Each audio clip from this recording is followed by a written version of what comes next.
સ્વાધ્યાય 1.5 દાખલા નંબર 7 નીચેના વિધાનો સત્ય થાય તે રીતે ખાલી જગ્યા પૂરો. હવે બાળકો પહેલું તમને આપ્યું છે ખાલી જગ્યા a યોગ a ડેશ. છોકરો a યોગ a ડેશ તો આપણે જો આની આકૃતિ દોરો ને બાળકો તો આ રીતે થાય સમજવા માટે. હવે આ a છે અંદરનો ભાગ a આ u. હવે આપણે એમ કહીએ કે a ડેશ કયો ને a ડેશ એટલે a સિવાયનો ભાગ એટલે બહારનો ભાગ થયો એટલે u વાળો અને યોગ એ એટલે અંદરનો ભાગ એટલે બહારનો ભાગ અને અંદરનો ભાગ છે એનો યોગ કરો. બહારનો ભાગ અને અંદરનો ભાગનો યોગ કરો તો u થાય આખો. જો બહારનો ભાગ એટલે આ ભાગ અંદરનો ભાગ એટલે a ડેશ એટલે બહારનો ભાગ a ડેશ એટલે બહારનો ભાગ અને e એટલે અંદરનો ભાગ. ઈ બેનો યોગ કરો બધું ભેગું કરો એટલે u થાય. શું આવશે u. જો થિયરી અનુસાર છે. પછી નંબર 2 આપણે જોઈએ કે 5 ડેશ યોગ a ડેશ સોરી બરોબર છે 5 ડેશ આ ઇન્ટરસેક્શન છે 5 ડેશ ઇન્ટરસેક્શન આપણે જોઈએ કે a આપણે જોઈએ કે 5 ડેશ ખાલી ગણનો ડેશ ખાલી ગણનો ડેશ આપણે જોઈએ કે ખાલી ગણનો ડેશ હોય ખાલી ગણ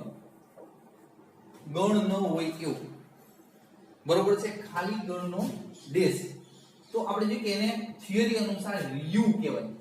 ખાલી ગણનો ડેશ એટલે થિયરી અનુસાર u. એક પણ ગણ અંદર નથી આવ્યો એટલે u થઈ જાય તો u બરોબર છે. ઇન્ટરસેક્શન a ડેશ બરાબર સોરી a ડેશ જ છે રેડી ઇન્ટરસેક્શન a ડેશ ખાલી એક છે બાળકો અહીંયા a ડેશ નથી બરોબર છે. જો મેં તમને સમજાવ્યું આપણે જોઈએ કે ખાલી ગણનો ડેશ એટલે u આમાં એક પણ ગણ નથી એટલે u થયો એટલે u ઇન્ટરસેક્શન છેદ a તો આમાંથી છેદગણમાં હંમેશા નાનો આવે કોમન તો a છે u ની અંદર સમાય એટલે અહીંયા આવશે a. શું આવશે a કારણ કે u છે તો સાર્વત્રિક ગણ છે સાર્વત્રિક ગણની અંદર a સમાઈ જાય એટલે આપણે જોઈએ કે બે માં કોમન કોણ આવશે તો કે a. Number 3 a intersection a dash a intersection a dash આ બધી થિયરી છે ટૂંકમાં સૂત્ર કહી શકો ગમે ગણ હોય એનો જ a ડેશ એનું ઇન્ટરસેક્શન હંમેશા phi થાય. આ વ્યાખ્યા અનુસાર અહીંયા b ઇન્ટરસેક્શન b ડેશ તોય phi c intersection c dash is equal phi બરોબર છે. હવે જો a અને a ડેશ એટલે a ડેશ માં ન હોય બરોબર છે a અને a ડેશ માં ન હોય એનું ઇન્ટરસેક્શન ખાલી ગણ કારણ કે એકી સભ્ય સરખા હોય જ નહીં. પછી number 4 u dash intersection a is equal u dash તો u ડેશ એટલે u ની બહાર u ની અંદરનો આપણે શું કહી શકીએ તો અંદર એકેય સભ્ય છે જ નહીં બરોબર છે એટલે આપણે એમ કહી શકીએ ખાલી ગણ ઇન્ટરસેક્શન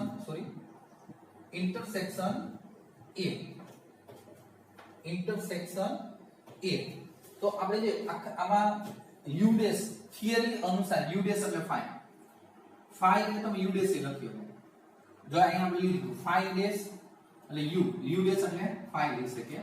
હવે થિયરી અનુસાર તો આપણે જોઈએ કે આમાં એક પણ સભ્ય નથી અને આની અંદર સભ્ય હોય તો બેયમાં સામાન્ય હોય એવું તો આમાં તો એકેય સભ્ય નથી બરોબર છે એટલે આ પણ ખાલી ગણ આવશે. ખાસ ધ્યાન રાખજો. હવે આ થિયરી અનુસાર છે કોઈ આને આપણે જોઈએ કે અધર એક્ઝામ્પલ છે નહીં એટલે આ યાદ રાખવાનું તમારે ખાસ u union u dash is equal a. પછી અહીંયા 5 ડેશ એટલે આપણે u કહી શકો u છેદ a ઇઝ ઇક્વલ a આવશે કારણ કે આમાં જે નાનું હોય આવી જાય. પછી a ઇન્ટરસેક્શન a ડેશ આ ખાસ યાદ રાખજો is equal phi u dash એટલે phi લખી શકો phi is equal u dash લખી શકો તો આપણે જો કે 5 ઇન્ટરસેક્શન એ બે નો છેદગણ આમાં કોમન કઈ હોય જ નહીં આમાં તો એકેય સભ્ય નથી એટલે આમાં તો હોઈ શકે તો બેમાં સામાન્ય એવું કાઈ ના મળે એટલે ખાલી ગણ. આ તમે 1.5 પૂરું કરો છો 1.6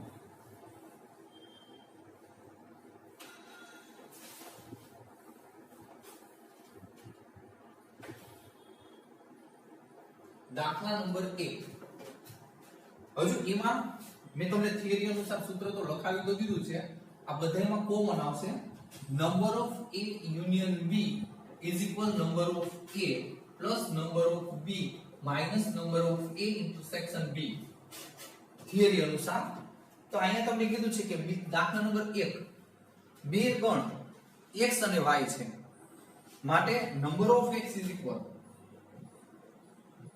17 આપ્યા છે number of y is equal 23 આપ્યા છે number of x union y is equal 38 આપ્યા છે તો number of x intersection y equal ખાલી જગ્યા x intersection y is equal ખાલી જગ્યા તો કાઈ નહીં છોકરા સરળ બાદબાકી છે બહુ સહેલું આ સૂત્ર મૂકી દેવાનું number of x union y is equal number of x plus number of y minus number of x intersection y તો આ સૂત્ર અનુસાર a b ની જગ્યાએ x અને y લઈ લેવાના તમને જે રકમ આવી હોય તો યુનિયન તમને આપ્યું છે 38 therefore number of x 17 number of y 23 અને number of x intersection y શોધવાના છે હવે આ 38 is equal 7 ને 3 10 નો 0 વધી આવી 1 2 ની 3 ને 4 માઈનસ આપણે કહી શકીએ number of x intersection y આ બાજુ લઈ લો intersection ને 38 ની 38 ની સામેની બાજુ number of x intersection y is equal 40 minus 38 is equal to બરોબર છે હવે દાખલા બધા આ રીતના ગણતરી વાળા છે લોજિક વાળા બહુ ઓછા છે હવે નંબર 2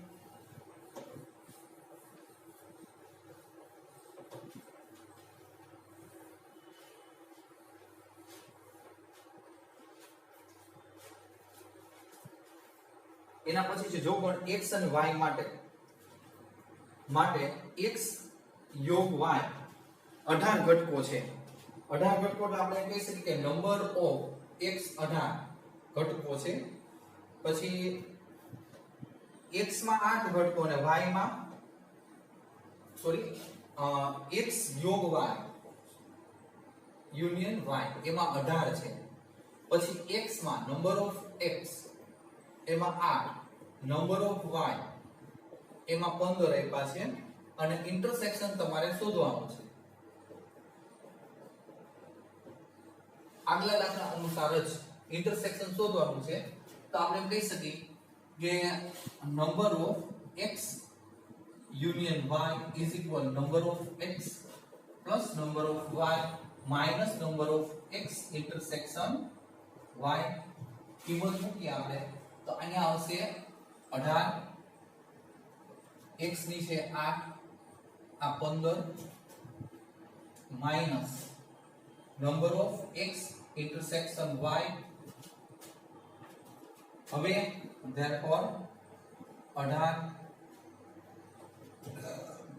8 ને 13 નો તગડો વધી આવી એટલે 2 23 થયા number of x intersection y આ પદ આ બાજુ પ્લસ થઈ જશે 18 સામેની બાજુ number of x intersection y is equal 23 minus 18 is equal 5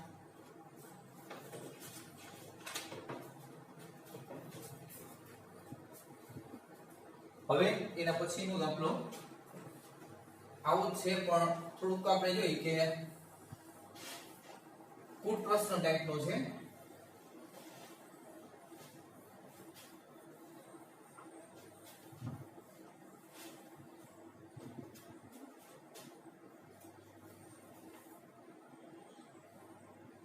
number 3 હજુ કુટ પ્રશ્ન ટાઈપનો છે એટલે તમને ડાયરેક્ટ આપણે જોઈએ કે વિકલ્પ સ્વરૂપે આ દાખલા પૂછાય છે આપણે જોઈએ કે જેડબલ્યુ માટે કઈ રીતે પૂછાય એ રીતે હું કરાવું છું હવે 400 વ્યક્તિઓના સમૂહમાં ટોટલ 400 વ્યક્તિ છે, કુલ 400 વ્યક્તિઓ ટૂંકમાં 250 હિન્દી બોલે છે અને 200 અંગ્રેજી બોલી શકે છે.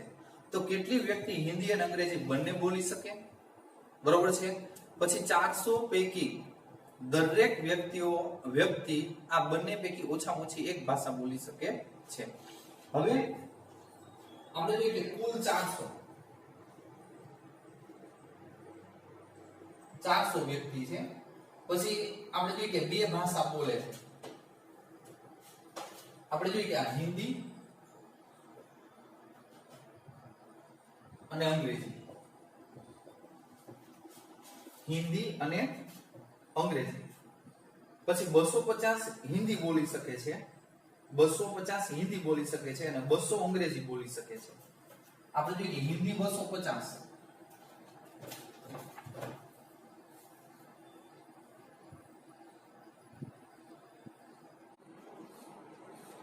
હજુ અહીંયા આપણે કીધું છે કે 400 વ્યક્તિ કુલ છે, 250 હિન્દી બોલી શકે છે અને 200 અંગ્રેજી.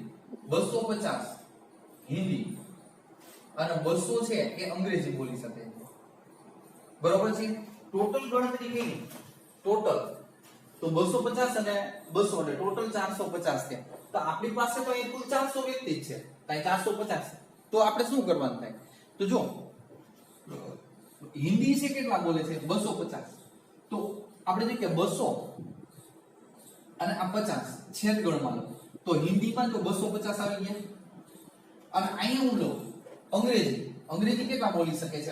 અંગ્રેજી છે 200 બોલી શકે. તો અહીંયા આપણે જોઈએ કે 150 લઉં અને ઈ ભાગે જો 50 આની અંદર સમાઈ જાય એટલે 200 થઈ ગયા. એટલે આપણે જોઈએ કે અહીંયા આપણે કહી શકીએ કે ટોટલ સરવાળો કરો, આ બધાનો ટોટલ સરવાળો, તો ફરી પાછા 400 થઈ જાય છે. એટલે અહીંયા આપણે એમ કહી શકીએ કે હિન્દી અને અંગ્રેજી બંને બોલી શકનાર